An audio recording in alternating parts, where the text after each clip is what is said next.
Hello friends, welcome back to your own channel beginners point. और मैं हूं श्रुति आपके साथ और हम देख रहे हैं क्लास 10th पॉलिटी का चैप्टर 6 का हमारा फर्दर पार्ट। तो आइए देखते हैं कि कौन सी 6 ऐसी मेजर पार्टीज थी जिन्हें रिकॉग्नाइज किया गया था नेशनल पार्टी के रूप में। पहली हमारी इंडियन नेशनल कांग्रेस, पॉपुलरली या जानी मानी जो है वो इस नाम से है जिसे हम कांग्रेस पार्टी के नाम से जानते हैं। One of the oldest party of the world, पूरे वर्ल्ड की सबसे पुरानी पार्टी इसे माना जाता है। फाउंडेड इन 1885, जो 1885 में बनी थी। And has experience many splits, और उन्हें बहुत ज्यादा स्प्लिट्स जो हैं वो एक्सपीरियंस किए हैं। Played a dominant role in Indian politics, उन्होंने बहुत ही डोमिनेंट या बहुत ही अच्छे रोल प्ले किए हैं इंडियन पॉलिटिक्स में। At the national and state level of several decades after India's independence, मतलब इंडिया को आज़ादी मिलने के बाद 1947 के बाद में कुछ डिकेड्स तक, मतलब कुछ सालों तक, 20-30 सालों तक या उससे ज़्यादा कह सकते हैं, सेवरल डिकेड्स तक उन्होंने नेशनल स्टेट लेवल पर काम किया है under the leadership of Jawaharlal Nehru. और कौन उनके हेड थे? तो Jawaharlal Nehru. The party sought to build a modern secular democratic republic in India, और पार्टी जो थी उन्होंने शुरू ही की थी या वो चाह रहे थे कि वो एक मॉडर्न सेक्युलर डेमोक्रेटिक रिपब्लिक बनाए इंडिया में। Ruling party at the centre till 1977, उन्होंने रूल किया इंडिपेंडेंट के बाद भी 1977 तक। एंड देन फ्रॉम 1980 टू 89, 80 से 89 उन्होंने किया, मतलब 77 से बीच में 2 साल छोड़ दीजिए, 80 टू 89 किया। और 89 के बाद इट सपोर्ट डिक्लाइन, उन्हें डिक्लिनेशन कह सकते हैं, या फिर उनकी जो पार्टी को जिस तरह से लोगों का प्यार मिल रहा था वो कम होने लगा। But it continues to be present throughout the country, लेकिन फिर भी वो पार्टी जो थी वो throughout the country present रही। कटिंग अक्रॉस सोशल डिवीजन हुए उसके बावजूद भी। The centrist party, neither rightist और लेफ्टिस्ट, मतलब सेंटरिस्ट बोल सकते हैं, बीच की पार्टी थी, ना इधर की ना उधर की, बीच की पार्टी थी। एंड इट्स आइडियोलॉजिकल ओरिएंटेशन, क्योंकि उनके आइडियोलॉजिकल ओरिएंटेशन के कारण उन्हें सेंट्रल पार्टी कहा गया था। The party espouses secularism and welfare of the weakers, मतलब यहाँ पर क्या हो रहे हैं वो कि पार्टी जो कि सेंटर थी, सेंटर के बाद में ही वो पार्टी जो है उसे हमें ये था कि वो पार्टी एस्पाउस कर रही थी सेक्युलरिज्म के लिए मेहनत कर रही थी, और वीकर सेक्शंस और माइनॉरिटीज के वेलफेयर के लिए काम करती थी।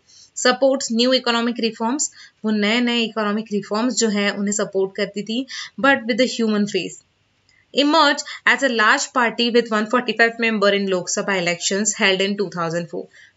2004 में ये लार्जेस्ट पार्टी जो थी, एक इमर्ज ये जो हुई, वो 145 मेंबर्स की थी लोकसभा इलेक्शंस में। Currently leads the ruling United progressive, और ये करंटली अभी भी काम कर रही है, रूल कर रही है यूनाइटेड प्रोग्रेसिव अलायंस के लिए, अलायंस कोalition के लिए, गवर्नमेंट एट द सेंटर में। United progressive alliance कोalition government at the centre. Second हमारी पार्टी है भारतीय जनता पार्टी, जो फाउंड हुई थी 1980 में by reviving the erstwhile Bharatiya Jana संघ, और ये जो थी 1980 में फॉर्म हुई थी, और इसमें भारतीय जना संघ के नाम से ये जानी जाने लगी। Wants to build a strong and modern India by drawing inspiration from India's ancient culture and values. ये जो थी ये चाह रही थी, या इन्होंने अपने आप को ऐसे डेवलप किया था कि वो एक स्ट्रॉन्ग और मॉडर्न इंडिया बनाएंगे, एक इंस्पिरेशन को ड्रॉ करके इंडियन एंशिएंट कल्चर को लेकर और वैल्यूज को लेकर। कल्चरल नेशनलिज्म या हिंदुत्व जो था is an important element in the conception of Indian nationhood and politics. उनका एक महत्व था, एक मोटो था कि हिंदुत्व को बढ़ाना है। इंपॉर्टेंट एलिमेंट उनका था हिंदुत्व या कल्चरल नेशनलिज्म इंडियन नेशनहुड के लिए और पॉलिटिक्स के लिए। wants full territorial and political integration of Jammu and Kashmir with India. वो चाहते थे कि पूरी तरह से टेरिटोरियल और पॉलिटिकल इंटीग्रेशन या पॉलिटिकल मिलाप जो है हो जाना चाहिए जम्मू एंड कश्मीर का इंडिया के साथ। A uniform civil code from all people living in the country irrespective of religion. वो ये चाहते थे कि एक यूनिफॉर्म मतलब एक जैसा बिल्कुल सभी का सिविल कोड होना चाहिए, सभी लोगों के लिए जो कंट्री में रह रहे हैं।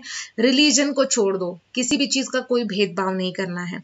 And ban on religious convergence, और उन्होंने बैन कर दिया था रिलीजियस कन्वर्जेंस के ऊपर, मतलब कोई जातिवादी या कोई धर्म या कोई छोटा बड़ा नहीं होगा, सभी लोगों के लिए एक यूनिफॉर्म सिविल कोड होगा। It supports basic base increase substantially in 1990 और उनका जो बेस था वो सबसे ज्यादा इंक्रीज हुआ 1990 के बाद। Earlier limited to north and शुरुआत में ये जो पार्टी थी ये नॉर्थ वेस्ट और अर्बन एरियाज में सबसे ज्यादा पॉपुलर थी। The party expanded its support in the south east and the north east and the rural areas और बाद में उन्होंने अपने पावर को एक्सपांड किया या लोगों के दिल में अपनी जगह बना ली, जिससे वो साउथ में, ईस्ट में और नॉर्थ ईस्ट में और रूरल एरियाज में भी अपना सिक्का जमा पाए। Came to power in 1998। 1998 में वो पावर में आई as a leader of National Democratic Alliance और वो लीडर बने थे नेशनल डेमोक्रेटिक अलायंस के, जिसमें अदर सेवरल स्टेट्स और रीजनल पार्टीज भी इंक्लूडेड थी। लॉस्ट इलेक्शंस इन 2004, जो कि 2004 में बीजेपी ने अपने इलेक्शंस को खो दिया था, जो कि हमें कांग्रेस पार्टी का बताया गया था 2004 में काफी अच्छे नंबर से वो जीत गई थी, काफी बड़े वोट से। तो इलेक्शंस जो है 2004 में ये जो हमारी पार्टी थी ये हार गई थी and is the principal opposition party in Lok Sabha और ये सबसे मेन या सबसे बड़ी अपोजिशन पार्टी उस समय लोकसभा की बनी थी। बहुजन समाज पार्टी ये हमारी थर्ड पार्टी है। फॉर्म इन 1984, जो 1984 में बनी under the leadership of Kanshi Ram की लीडरशिप में ये बनी थी। Seeks to represent and secure power for Bahujan Samaj which includes Dalit, Adivasis, OBCs and religious minorities। इन्होंने ये जो बहुजन समाज पार्टी बनाई थी ये रिप्रेजेंट करती थी या सिक्योर करती थी बहुजन समाज के पावर को, मतलब जिसके अंदर दलित लोग, आदिवासी लोग, ओबीसी के लोग और माइनॉरिटी में आने वाली कास्ट थी। Draws inspiration from the ideas and teaching of Sahu Maharaj और ये जो बनी थी पार्टी ये किसके इंस्पिरेशन से बनी, तो इन्होंने आइडियाज और टीचिंग ली साहू महाराज, महात्मा फुले, परियार रामास्वामी, नेकर, बाबा साहेब आम्बेडकर, इन सभी के जो कह सकते हैं सीख और आइडियाज को लेकर एक जो पार्टी थी वो बनी थी। Stands for the cause of securing the interest and welfare of the Dalits and oppressed people. और ये पार्टी क्यों खड़ी हुई थी, तो उन लोगों के भलाई के लिए या वेलफेयर के लिए जो दलित थे या ऑप्रेस्ड थे या छोटी कास्ट से थे। It has its main base in the state of Uttar Pradesh. Uttar Pradesh में उनका मेन बेस था and substantial presence in neighbouring states और उसके छोटे मोटे उनके कुछ जो प्रेजेंस थे वो छोटे मोटे स्टेट्स में जैसे मध्य प्रदेश, छत्तीसगढ़, उत्तराखंड, दिल्ली और पंजाब में थे। Form government in Uttar Pradesh, उन्होंने गवर्नमेंट अपनी जो है उत्तर प्रदेश में बनाई several times by taking the support of different parties in different time. बहुत बार उन्होंने सपोर्ट लिया डिफरेंट पार्टीज का अलग अलग समय में। लोकसभा इलेक्शंस जो 2004 में हुए थे, it polled about 5% votes and secure 19 seats in Lok Sabha. उसमें उन्होंने 5% वोट्स लिए थे, जबकि कंडीशन थी 6% वोट एटलीस्ट लोकसभा के हों, तो उसमें से 5% वोट्स उन्हें आए थे और उन्होंने 19 सीट्स जो थी लोकसभा में अपनी जीती थी। Communist party of India, Marxist, found in 1964, जो 1964 में फॉर्म हुई थी, believes that Marxism, Leninism support socialism, secularism and democracy and opposes imperialism and communalism। मतलब यहाँ पर ये जो पार्टी फॉर्म हुई थी, ये पार्टी का एक कहना था कि इन्हें सपोर्ट करना है सोशलिज्म को, सेक्युलरिज्म को और दूसरी बात की डेमोक्रेसी को, और इन्हें अपोज करना है इम्पेरियलिज्म को, मतलब ऐसे को जो पॉलिटिकल सिस्टम जिसमें रिच या पावरफुल कंट्री कंट्रोल करती है अदर कंट्रीज को जो इतने रिच नहीं है, पावरफुल नहीं है। ये चीज तो गलत है, क्योंकि इसमें क्या हो रहा है, जिसके पास पावर है वो उस चीज को चलाएगा या वो वहां पर राज करेगा। इस चीज को ये कम्युनिस्ट पार्टी हराना चाहती थी या अपोज करती थी। इम्पेरियलिज्म का मतलब यही होता है कि बड़ी या जिसके पास पावर है उसके पास हक हो, ये चीज नहीं होनी चाहिए। Accept democratic elections as a useful and helpful means for securing the objective of socio economic justice in India. और फिर उन्होंने सोचा कि डेमोक्रेटिक इलेक्शंस जो हैं वो सबसे काम वाली चीज है, बहुत ही हेल्पफुल है अगर उन्हें सिक्योर करना है ऑब्जेक्टिव को सोशियो इकोनॉमिक जस्टिस इंडिया में लाना है। तो enjoy strong support in West Bengal, उन्हें सबसे ज्यादा जो सपोर्ट है वो वेस्ट बंगाल, केरला, त्रिपुरा से मिला, स्पेशली पुअर पीपल से मिला। पुअर पीपल्स फैक्ट्री वर्कर्स से फार्मर्स, एग्रीकल्चर लेबरर्स और इंटेलिजेंसिया से मिला है। Critical of new economic politics, all policies that allow free flow of foreign capital and goods into the country. ये जो यहाँ पे था क्रिटिकल बहुत ही सिचुएशन थी न्यू इकोनॉमिक पॉलिटिकल की, जो अलाउ कर रहे थे फ्री फॉरेन कैपिटल को और गुड्स को इंडिया में आने के लिए। Has been in power in West Bengal without a break of 30 years। और ये जो था वो पावर में रहा वेस्ट बंगाल में बिना किसी रोक टोक के 30 सालों तक। 2004 के इलेक्शंस में उन्होंने 6% वोट जो थे वो जीत लिए और 43 सीट्स लोकसभा में जीती थी। करंटली सपोर्ट करता है ये यूपीए गवर्नमेंट को, बाहर से ये कह सकते हैं इन्वॉल्व नहीं है इलेक्शंस में, बाहर से सपोर्ट करता है विदाउट ज्वाइनिंग द गवर्नमेंट को ज्वाइन ना करके। कम्युनिस्ट पार्टी ऑफ इंडिया की बात करें तो फॉर्म हुई थी 1925 में। ये बिलीव करती थी मार्क्सिज्म एंड लेनिनिज्म के अंदर, सेक्युलरिज्म और डेमोक्रेसी में, oppose to forces of secessionism and communalism. और ये भी वही कर रहे थे, अपोज कर रहे थे कम्युनलिज्म को और सक्सेशनिज्म को।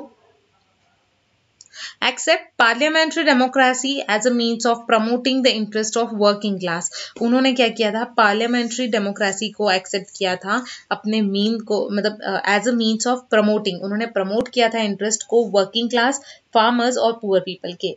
Become weak after split in the party of 1964। 1964 के बाद जो स्प्लिटिंग हुआ उसके बाद ये पार्टी और वीक हो गई, क्योंकि ये पार्टी में डिविजन हो गए, विभाजन हो गए, that lead to formation of CPIM, जिसके कारण CPIM फॉर्म हो गया और ये पार्टी टूट गई। Significance presence of the state of Kerala.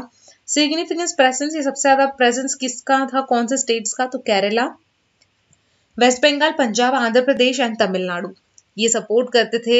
Base को has gradually decline over the years. It secure 1.4% vote, उन्होंने 1.4% वोट सिक्योर किए थे और 10 सीट्स लोकसभा में जीती थी 2004 के इलेक्शंस में। Advocates the coming together of all left parties to build a strong left front। फिर उन्होंने ये किया कि सारी पार्टियां एक साथ आकर, जो पार्टियां अभी एग्जिस्ट नहीं है, जो अपोजिशन पार्टी है, वो सारी पार्टियां एक साथ आकर एक स्ट्रॉन्ग लेफ्ट फ्रंट बनाएंगी। करंटली ये सपोर्ट कर रही है यूपीए गवर्नमेंट को बाहर से, मतलब इन्वॉल्व नहीं है गवर्नमेंट के अंदर, ये ज्वाइन नहीं किया है गवर्नमेंट को। और नेक्स्ट है हमारी nationalist Congress party, that is NCP। ये फॉर्म हुई थी 1999 में following a split in Congress party. और ये कब बनी, जब कांग्रेस पार्टी के बीच में विभाजन हो गया या डिवीजन हो गया। स्पाउसेस डेमोक्रेसी, गांधीयन सेक्युलरिज्म, इन्होंने डेमोक्रेसी को स्पाउस किया। उसके बाद गांधीयन सेक्युलरिज्म को, इक्विटी को, सोशल जस्टिस को, फेडरेशन को,